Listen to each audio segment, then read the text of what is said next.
ఇవన్నీ కూడా ఎస్కలేట్ అవుతూ ఉన్నాయి. ఖతార్ వేదికగా చర్చలు జరుగుతూ ఉన్నాయి.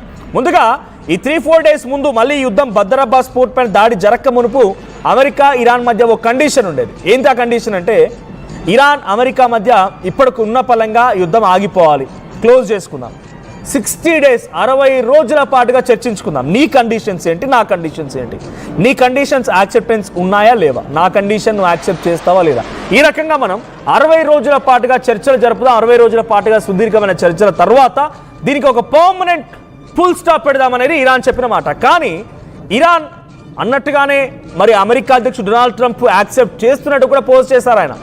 కానీ అంతలోనే మళ్ళీ ఏం జరిగింది తెలియదు. కానీ United states of middle east అని చెప్పి ఇరాన్ మ్యాప్ మొత్తానికి కూడా అమెరికా జెండాలు గ్రాఫికల్ రిప్రజెంటేషన్ ద్వారా ఆ జెండాలు ఏర్పాటు చేసి డొనాల్డ్ ట్రంప్ తన ట్రూత్ సోషల్ మీడియాలో పోస్ట్ చేశారు. అంటే మళ్ళీ యుద్ధాన్ని ఇంకా పెంచాలన్న ఆలోచనతోనే డొనాల్డ్ ట్రంప్ ఉన్నారనేది ఆ రోజు అర్థమైపోయింది. కానీ డైరెక్ట్గా అటాక్కి దిగుతారని ఎవరు అనుకోలేదు. ఖతార్ వేదికగా చర్చలు జరుగుతున్నాయి. నేను వార్త చెప్పే సమయానికి అక్కడ దాడి జరుగుతున్న క్రమంలో కూడా ఖతార్ వేదికగా ఇంకా ఈ చర్చలు జరుగుతూనే ఉన్నాయి. అమెరికా ఇరాన్ మధ్య ఈ చర్చలు జరుగుతున్న క్రమంలోనే అమెరికా ఇరాన్పై దాడి చేయడం, ఇరాన్ అమెరికా ఎయిర్ బేసెస్ పైన, అమెరికా వార్షిప్స్ పై అటాక్ చేయడం, ఈ యుద్ధం ఇంకా ఎస్కలేట్ అవుతోంది. ఇప్పుడు రాత్రి నుంచి తెల్లవారుజామున వరకు కూడా గురుక్ సిటీ అండ్ కేష్, ఈ 2 ఐలాండ్స్ పైన, గురుక్ సిటీ అనేది ఒక ప్రాంతం అండ్ కేష్ ఐలాండ్ పైన భయంకరమైనటువంటి దాడితో అమెరికా అటాక్ చేసింది. ఈ అటాక్ని తిప్పికొట్టే క్రమంలో ఇరాన్ కూడా కువైట్లో ఉన్నటువంటి అమెరికన్ ఎయిర్ బేసెస్ పై అటాక్ చేసింది. ఇప్పుడు American air bases under attack by Iran. So ఆ ఇరాన్ చేసిన అటాక్స్తో కారణంగా కొంత ధ్వంసం కూడా అవుతోంది అమెరికాకి. అమెరికా ఇప్పటికే ఫైనాన్షియల్గా లాస్ అవుతున్నాం, ఫైనాన్షియల్గా మేము రిట్రైవ్ అవ్వాలి, సో దానికి మేము ఇష్టమైనట్టుగా దేశాల మీద ట్యాక్సులు వేస్తాం, ఇంటర్నల్గా కూడా కొన్ని కాన్ఫ్లిక్ట్స్ వస్తూ ఉన్నాయి, కాంగ్రెస్ యాక్సెప్ట్ చేయడం లేదు, మాకున్నటువంటి ఇక్కడ న్యాయస్థానాలు ఇబ్బంది పెడుతూ ఉన్నాయి, అమెరికన్ సిటిజన్స్ కూడా ఇబ్బంది పెడుతున్నారు, ఫైనాన్షియల్గా ఒక క్రైసిస్ ఏర్పడుతుందని చెప్తూనే ఇంకోవైపు అటాక్ చేస్తోంది. మేము తప్పైపోతున్నాం, మేము ఇబ్బంది పడుతున్నాం, మాకు అనేక రకాల ధ్వంసం అవుతుందని చెప్తూనే ఇంకోవైపు అటాక్ చేయడంతో అమెరికా అసలు వాళ్ళ ఎత్తుగడ ఏంటి, ఎజెండా ఏంటి అర్థం కాకుండా పోతోంది. ఒకసారి మళ్ళీ ఆ విజువల్ చూద్దాం. అమెరికా ఇరాన్పై ఎటువంటి అటాక్ చేసిందనేది I will continue again.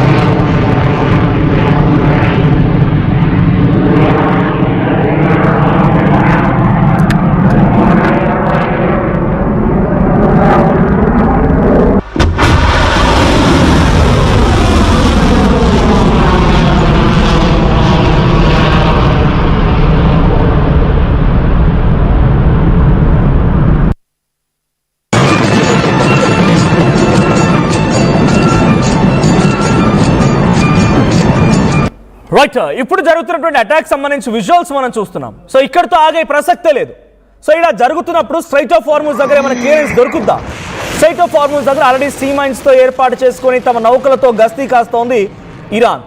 So వాటన్నిటిని వదులుకోవాలి, మీరు వెంటనే విరమించుకోండి అని చెప్పి అమెరికా చెప్తోంది. ఓవైపు దాడి చేసి కొట్టి గాయపరిచి మళ్ళీ మీ చర్యలు ఉపక్రమించుకోండి అని చెప్పి ఇరాన్కి సజెస్ట్ ఇస్తున్నాడు డొనాల్డ్ ట్రంప్. ఆల్రెడీ అమెరికా ఇరాన్పై అటాక్ చేస్తోంది, ఇంకోవైపు స్ట్రైట్ ఆఫ్ హార్మూజ్ తన కంట్రోల్లో తీసుకుంటే కానీ మేము బతికి బట్టగట్టలేం, లేదనంటే మా పైన ఇంకా భయంకరమైన దాడి జరిగిద్ది, ఇదొక్కటి మమ్మల్ని రక్షిస్తోంది, ఇదో ఒక ఆయుధమే స్ట్రైట్ ఆఫ్ హార్మూజ్ అని చెప్పి ఇరాన్ భావిస్తున్న తరుణంలో అమెరికా అటాక్ చేసి మళ్ళీ స్ట్రైట్ ఆఫ్ హార్మూజ్ని క్లియరెన్స్ ఇవ్వమంటే ఇస్తుందా? గతంలో యుద్ధం కంటే ముందు సుమారుగా 200 నుంచి 250 నౌకలు ప్రయాణించేవంట ఆ స్ట్రైట్ ఆఫ్ హార్మూజ్ వెంట పర్ డే. కొన్ని లక్షల బ్యారెళ్ల కొద్దీ ఆయిల్ సరఫరా అవుతుండే.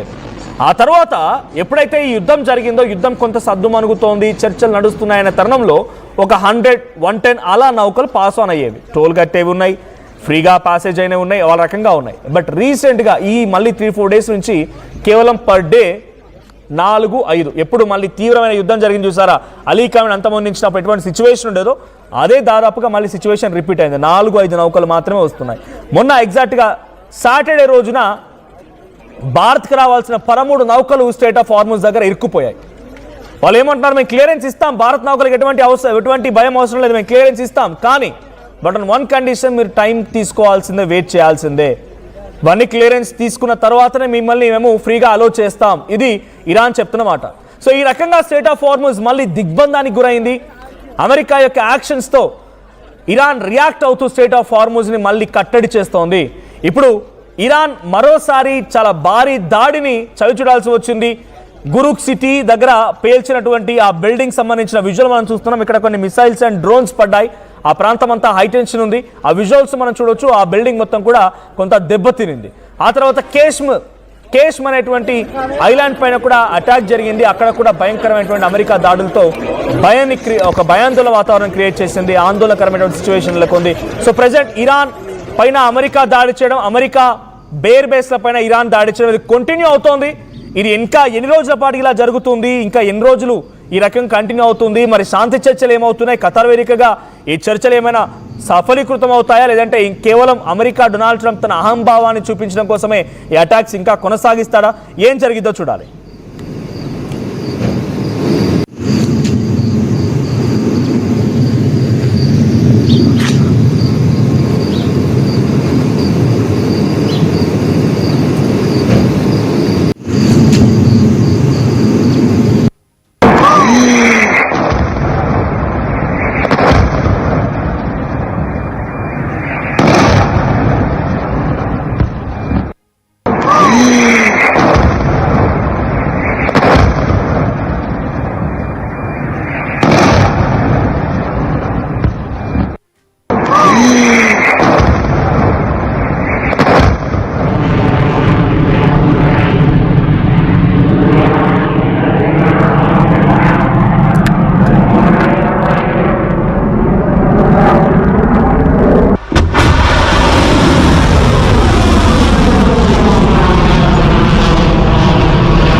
నేడు విడుదలైన జేఈఈ అడ్వాన్స్ 2026 ఫలితాల్లో సౌత్ ఇండియా నంబర్ 1 గా ఆల్ ఇండియా ఓపెన్ కేటగిరీలో 4th rank Telangana, best rank Sri Chaitanya Hyderabad విద్యార్థిదే.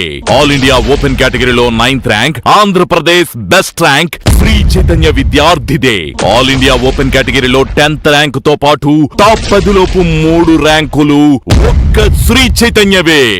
2 Telugu రాష్ట్రాల్లో బెస్ట్ ర్యాంకులు ఒక్క శ్రీ చైతన్యవే. ఎవరెన్ని చెప్పుకున్నా ఇదే నిజం. జేఈఈ అడ్వాన్స్డ్ 2026లో ఓపెన్ కేటగిరీలో తెలుగు రాష్ట్రాల్లో తెలుగు విద్యార్థితో ఫస్ట్ ర్యాంక్ సాధింపజేసిన ఘనత నారాయణదే.